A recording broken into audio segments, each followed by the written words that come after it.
Hello বন্ধুরা, শুভ সকাল।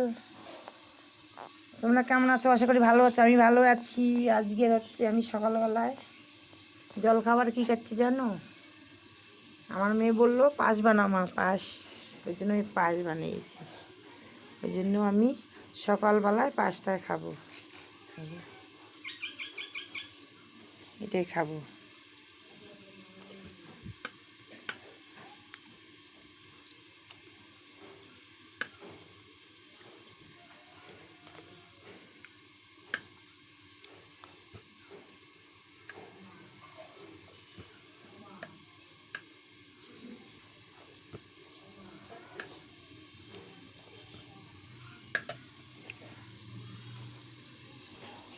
এদিকে রান্না বসাইছি, দেখো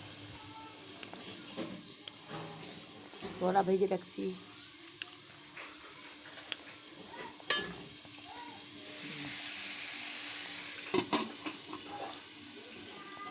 তাহলে আমি পায়েসটা শেষ করি, খাইয়ে